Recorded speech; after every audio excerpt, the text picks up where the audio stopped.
Well, hello and welcome to day 2 of the Business Analysis Conference Europe.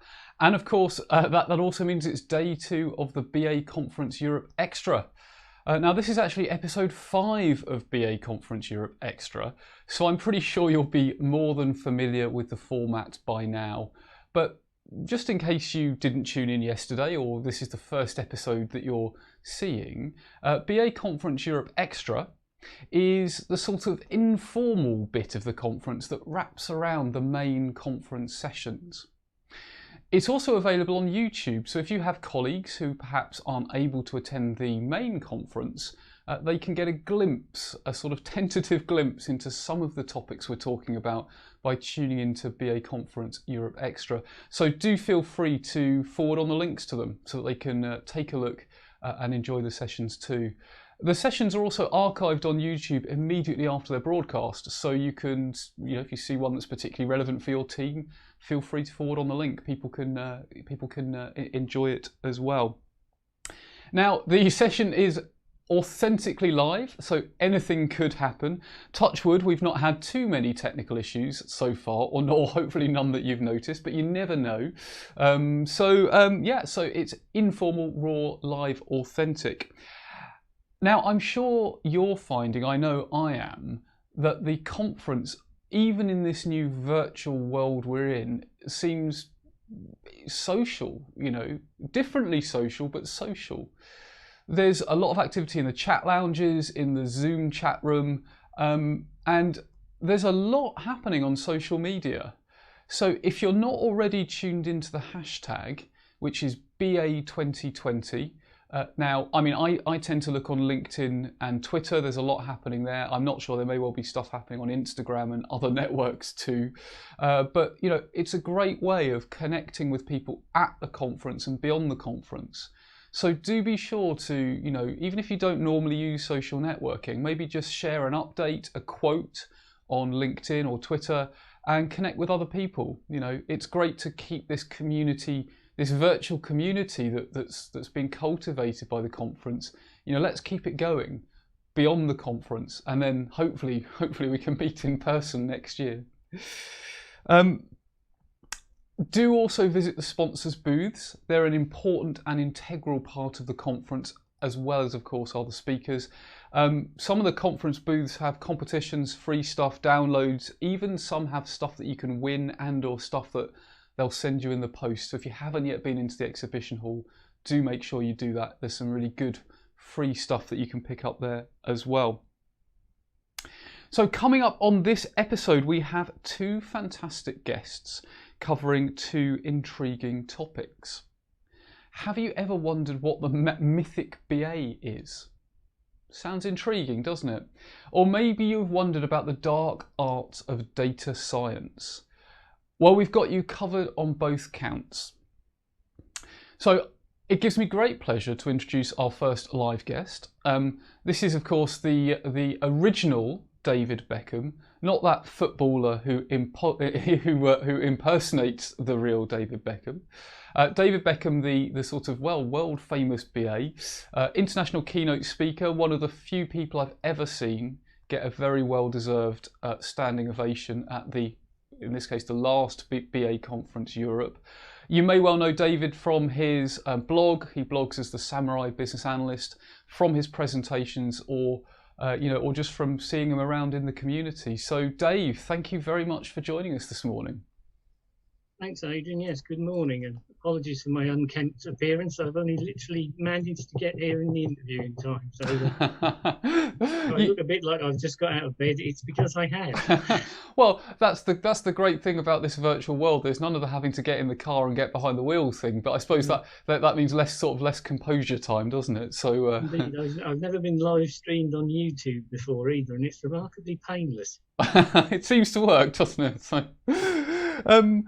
So, Dave, your session is entitled The Mythic BA. And yes. One of the many things I love about you, Dave, is, and I hope you take this as a compliment, but you do come up with some great but slightly curveball topics. Yes, that's fair comment. And so I'm wondering, are you able to explain a little bit about what you mean by the Mythic BA? Yeah, I mean, the Mythic BA is, I'm not coming at it in the sense of it doesn't exist. There's people who've seen my presentations before will know I'm very much interested in stories and storytelling and the way we use them as a culture.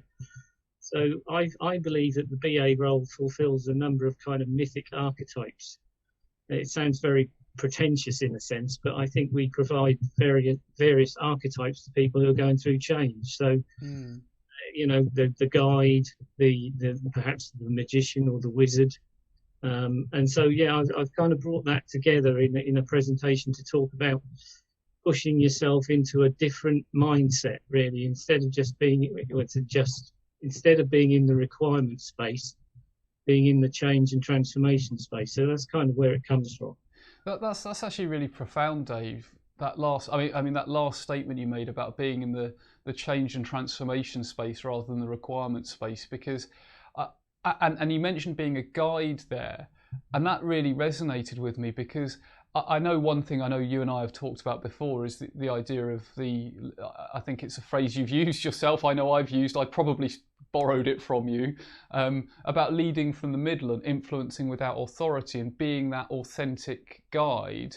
So does this relate to that sort of servant leadership type idea, Dave?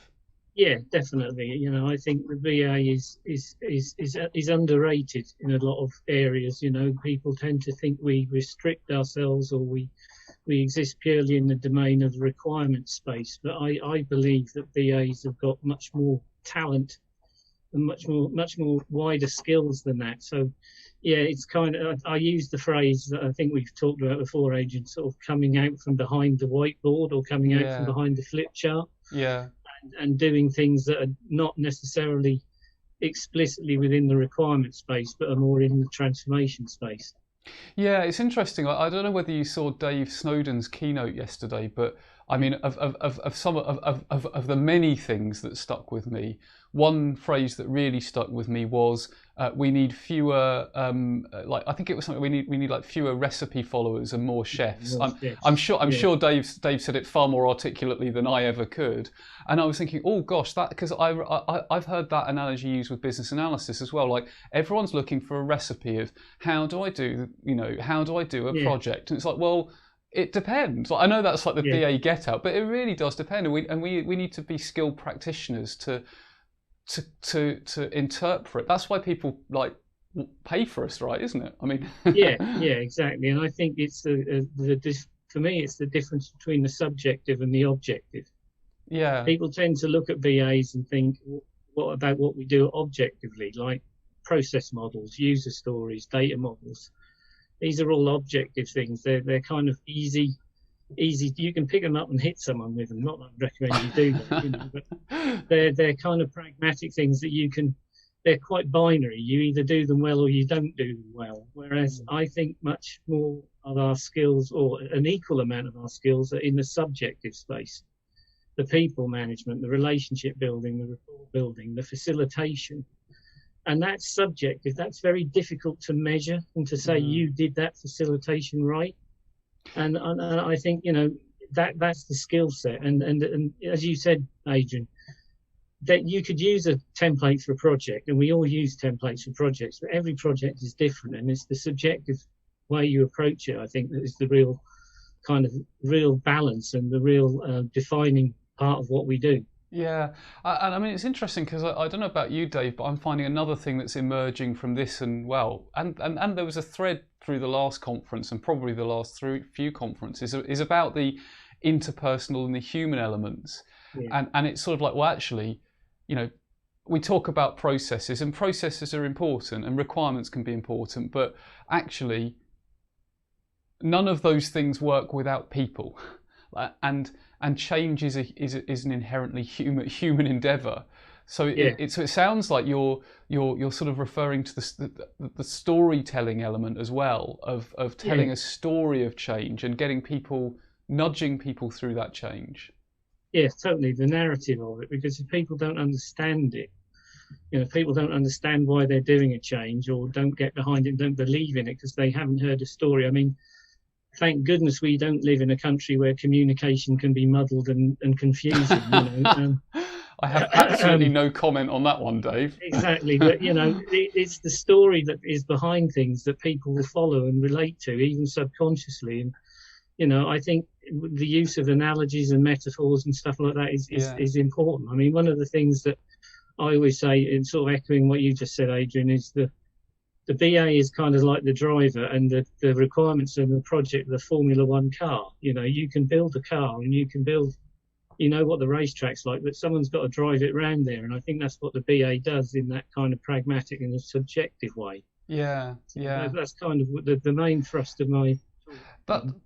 It's really interesting, Dave, and I mean, just a bit of a curveball thought here, but talking about dangerous, but I mean, in talking about stories and narratives, I started to think there about the stories we tell ourselves about business analysis, and I know in the past I've been quite guilty of telling myself some rather restrictive stories about what business analysis is, and I'm over that now, right? I think. Yeah, but you're so over that.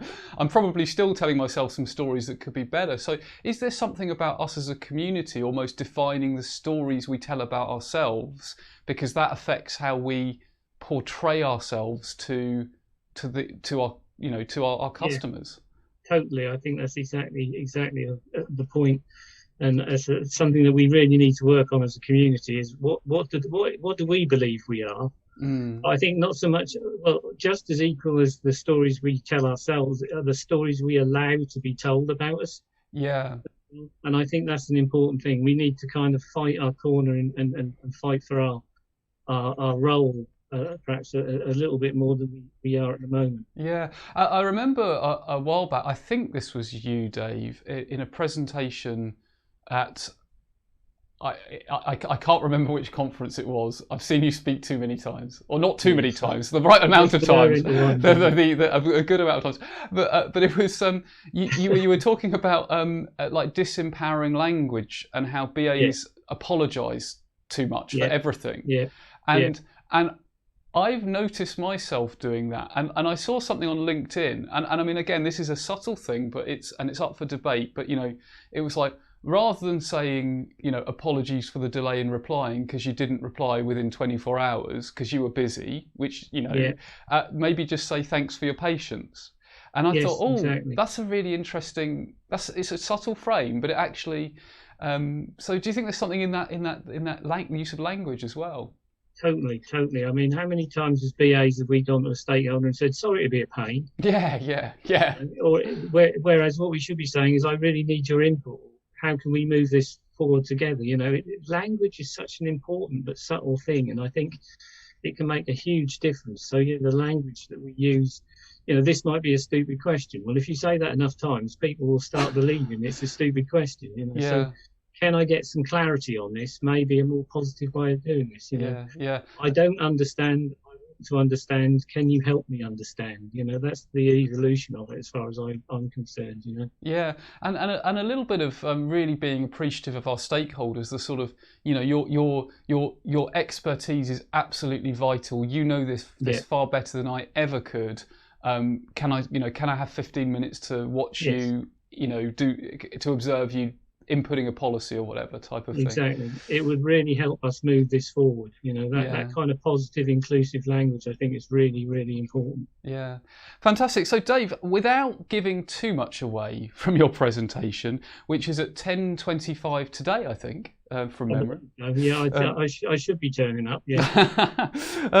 Without giving too much away, can you give us one tidbit, one takeaway from your session? Yeah, I think one of the takeaways would be we are at a moment in time where we have an opportunity to change our role quite significantly with the way things are going, with the way we're using technology. So, let's think about what we can do to make ourselves much more useful in the transformation space, but also to enjoy ourselves and have fun, because that's ultimately what you want to do in your job. Yeah, absolutely. That mixture of fun and work is a real sweet spot, isn't it? So exactly, yeah. Fantastic. Well, great. Well, Dave, thank you so much for taking the time out to speak to us today. I mean, I know we could speak about this kind of stuff for hours because we do sometimes, and we have, and we do, and we will. But I'm sure people tuning in or even watching the recording will want to follow your work, will want to stay in touch with you, how can people follow you, Dave? Well, there's my blog, as you mentioned. You can find me on LinkedIn. I'm soon going to be launching a website with my new company name. Or failing that, just sort of ping me if you can during the conference. If you see me in the chat room, I may be in the Zoom lounge this lunchtime hosting. So Fantastic. Yeah, so if you want to pop in, then please do so. Fantastic. So everyone that's watching, go and pop in at lunchtime and say hello to Dave in the Zoom chat room. So Dave, thank you so much for your time. I'll let you get on, and enjoy the rest of the conference. Cheers, Adrian. Have a good day. Cheers. Fantastic. So sage advice indeed there from Dave, and I'm sure you will want to go ahead and and check out his session. If you have a session clash, in 48 hours time, all of the recordings will be available. So you can go back and watch Dave's session, even if you have a session clash or if you have some annoying conference call that is distracting you from the joys of the conference. So one thing to mention, we've talked about this being a social conference. Well, there's a competition running throughout these BA Conference Europe Extra live streams. You can actually win a ticket to the BA Conference Europe 2021. Just imagine being guaranteed a ticket without having to put together a business case, without having to convince your manager that it's a good idea, and to have all of the fun of the hopefully real world, or maybe virtual, who knows, whatever format conferences are in 2021. You can win a 2-day ticket. To have a chance of winning, all you need to do is get active on social media, as I'm sure you already are. Use the BA2020 hashtag on LinkedIn or Twitter. Share a takeaway. Maybe you want to quote Dave. Dave gets quoted on social media a lot. Quote Dave or quote another speaker. Bonus points if you have a selfie of you watching the BA Conference Europe. Or any of the sessions. And it's a way of consolidating knowledge, getting it out there, and being social beyond the immediate boundaries of the conference as well. So do make the most of that competition, and every time you put an update, that counts as another entry. So you can enter lots of times if you would like. So that brings us on to our next guest. Now, I first met Kay Hardy at the BA Conference 2019, and I was absolutely blown away by her energy, her enthusiasm for business analysis, and I can still remember her presentation about rich pictures, and that was a year ago, right? So, I mean, if you don't know Kay, do follow her on LinkedIn. She really, really does some awesome stuff. Now, Kay is talking about demystifying the dark arts of data science, and she agreed to give us a bit of a summary of that presentation for us here at the BA Conference Europe Extra. So Kay, over to you.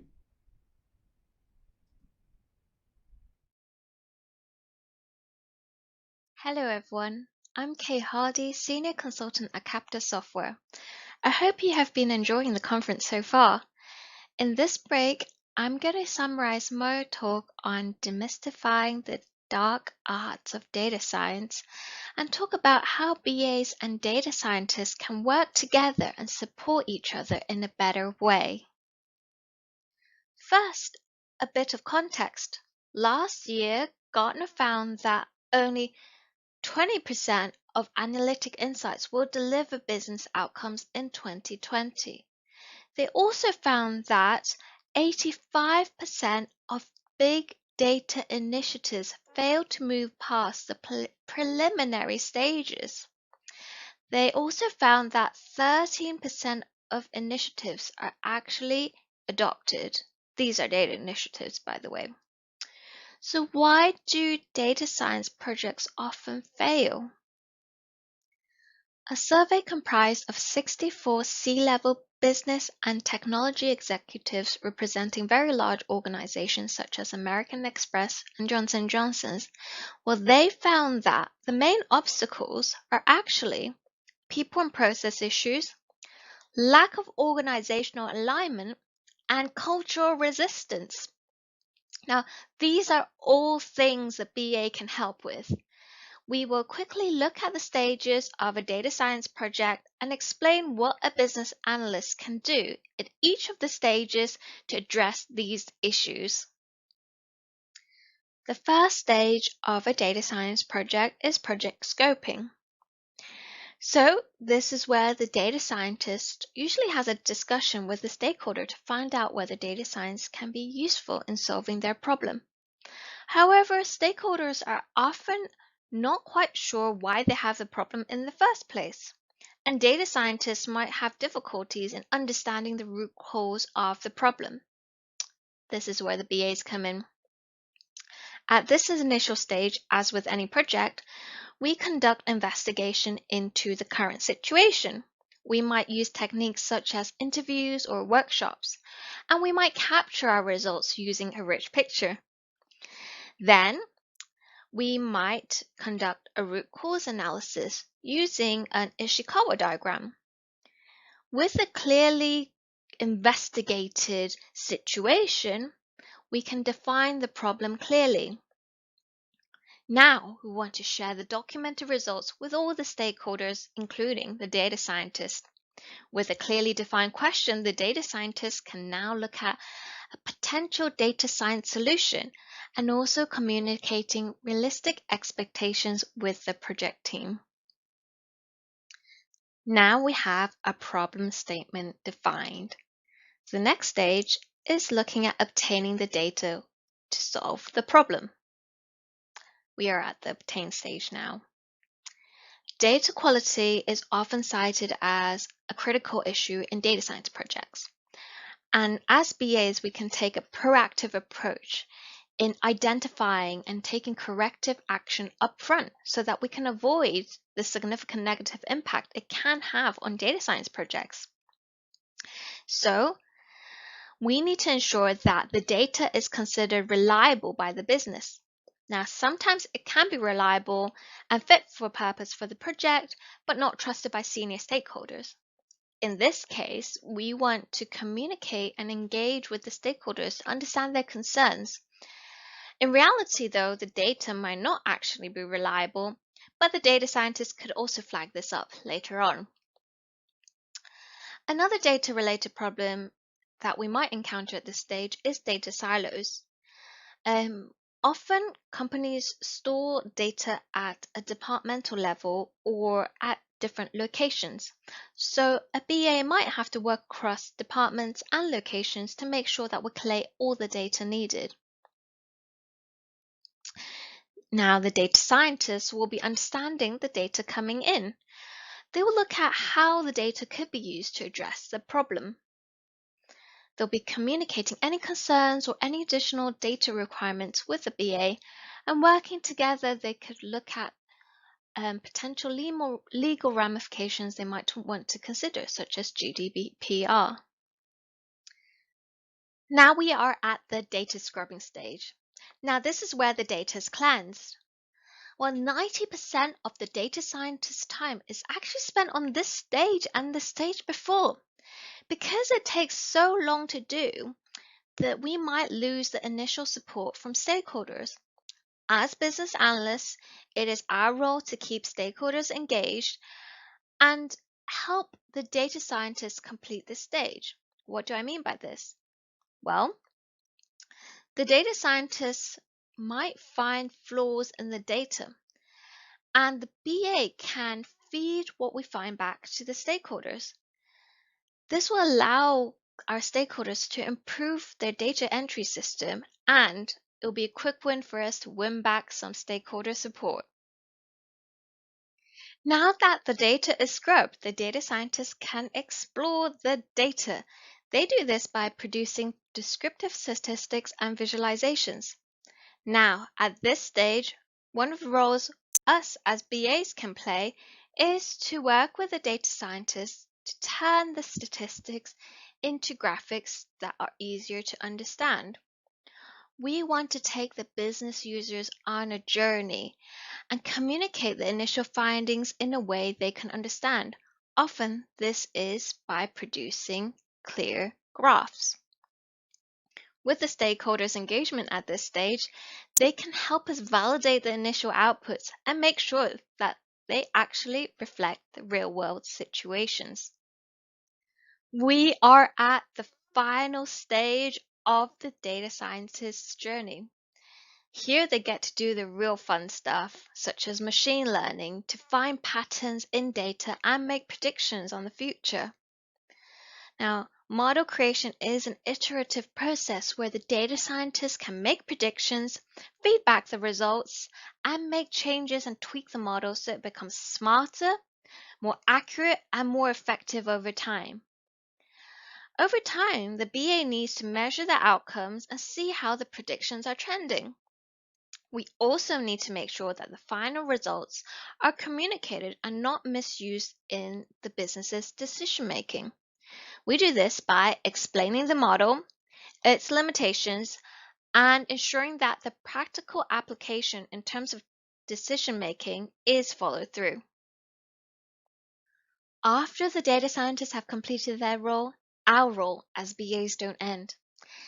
We need to ensure that the data-driven decisions are embedded, and we might do this through planning for the deployment of business changes. Then, we need to review the predicted business benefits against actual outcomes. And we might take further action to support achievements of those still to be realized. Thank you so much for joining me. I really hope to meet you virtually and enjoy the rest of the conference. Fantastic. Well, thank you so much, Kay, for taking the time out to give us a little bit of an insight into into the topic that you spoke about at this conference. Now, for those of you that didn't go to Kay's session yesterday, you really missed out. But don't worry, because of course the session was recorded, and in 48 hours time you'll be able to click through and view any of the sessions that you have missed. So that just about brings us to the end of this episode of BA Conference Europe Extra. By the way, one of the really interesting things about streaming live on YouTube is we can see as people are joining, and we can see that there are a few of you who sort of slid in midway through, which is totally fine because it's early, right? You know, probably some of you are having your breakfast right now. You didn't quite make it for the beginning of the session. If you didn't make the beginning of this session, you missed the world famous David Beckham, the original David Beckham, being interviewed. But the good news is all of these sessions are recorded too.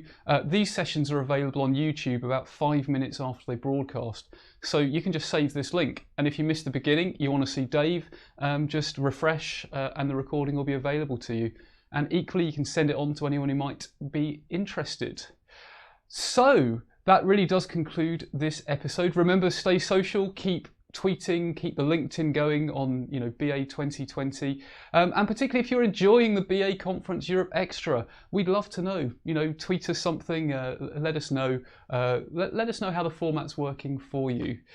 So we are back at 9:55. The formal bit of the conference, the proper bit of the conference, starts now. So you'll want to close down your YouTube window right about now and go over for the formal conference opening. So take care and see you in the chat lounge.